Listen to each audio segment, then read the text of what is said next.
ನಿಮ್ಮ ವರ್ಡ್ಸ್ ನೀವು ಮಾತಾಡ್ತೀರಲ್ಲ, ಅದು ಇಲ್ಯೂಷನು. ನಿಮ್ಮ ಭಾವನೆಗಳು ಕೂಡ ಇಲ್ಯೂಷನ್ನು.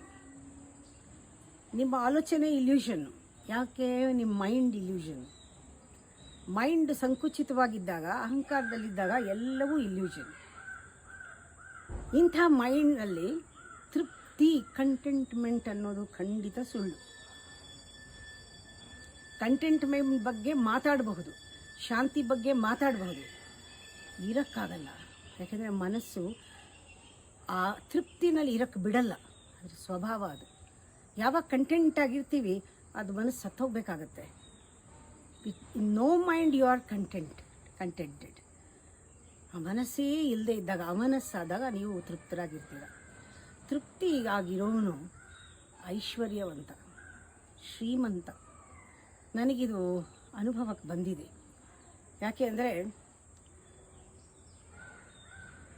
ಮದುವೆ ಆದ ಹೊಸದರಲ್ಲಿ ನಾವು ವಾರಕ್ಕೊಂದ್ಸತಿ ಹೊರಗಡೆ ಹೋಗುವಾಗ ನಮ್ಮ ಯಜಮಾನರು ಕೇಳ್ತಾಯಿದ್ರು, ಇವತ್ತು ನನ್ನ ಹತ್ರ ಕೇವಲ 10 ರೂಪಾಯಿ ಇದೆ, ಹೊರಗಡೆ ಹೋಗಬೇಕು, ನೀನೇನಾದ್ರು ತೊಗೊಳೋಂಗಿದ್ರೆ 10 ರೂಪಾಯಲ್ಲಿ ತೊಗೊಳ್ಬಹುದು ಅಂತ. ಖುಷಿಯಾಗಿ ಒಂದು ಜೋಳ ತಿನ್ಕೊಂಡು ಬರ್ತಾಯಿದ್ವಿ. ಪ್ರತಿ ವಾರ ಹೋಗಬೇಕಾದ್ರೆ ಇವತ್ತು ಬಡ್ಜೆಟ್ ಎಷ್ಟು? 50 ರೂಪಾಯಿ ಅಷ್ಟೇ. ಆಯಿತು, 50 ರೂಪಾಯಿ ಬಡ್ಜೆಟ್ ಆದರೆ ಬಳೆನೋ ಗಿಳೆನೋ ತೊಗೊಂಡು ಒಂದಿಷ್ಟು ಹೂ ತೊಗೊಂಡು ಮನೆಗೆ ಬರ್ತಾಯಿದ್ವಿ. ಒಂದೊಂದು ಸತಿ 500 ರೂಪಾಯಿ ಬಡ್ಜೆಟ್ಟು ಒಂದು ಸೀರೆ ಬರೋದು, 1000 ರೂಪಾಯಿ ಬಡ್ಜೆಟ್ಟು 2 ಸೀರೆ ಬರೋದು, 1000 ರೂಪಾಯಿ ಬಡ್ಜೆಟ್ ಆಗಿದೆ 10-15 ಸಾವಿರ ಗಂಜಾಬ್ಗೆ ಹೋಗ್ಬಿಟ್ಟು ಬರೋದು, ಬೆಳ್ಳಿನೋ ಗೋಲ್ಡೋ ಏನೋ ತೊಗೊಳ್ಳೋದು.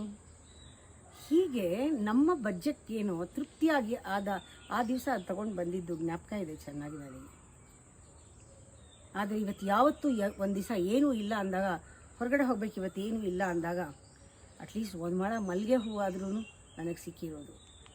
ಇವತ್ತೂ ಈಗಲೂ ನಾವು ಭೇಟಿ ಆದಾಗೆಲ್ಲ ಆ ಮಲ್ಲಿಗೆ ಹೂವು ಇಲ್ಲದೆ ಭೇಟಿ ಆಗೋದೇ ಇಲ್ಲ. ಒಂದು ಮಲ್ಲಿಗೆ ಹೂವು, ಒಂದಿಷ್ಟುದ್ದ ಅರ್ಧ ಮೊಳ ಮಲ್ಲಿಗೆ ಹೂವು, ತೃಪ್ತಿ. ಯಾಕೆ ಅಂದರೆ ತೃಪ್ತಿ ಮಲ್ಲಿಗೆ ಹೂವಿನಲ್ಲಿಲ್ಲ, ಜೋಳದಲ್ಲಿಲ್ಲ, ತೃಪ್ತಿ ಒಳಗಡೆ ಇದೆ. ಆ ತೃಪ್ತಿ ಇರೋನೇ ಶ್ರೀಮಂತ. ನೀವು 1,000,000 ರೂಪಾಯಿ ಬಂದರೆ ಎಷ್ಟು ಖುಷಿಯಾಗಿರ್ತೀರಾ? ಅರ್ಧ ಮೊಳ ಮಲ್ಲಿಗೆ ಹೂವಿನಲ್ಲಿ ಅಷ್ಟೇ ಖುಷಿಯಾಗಿರ್ತೀರಾ.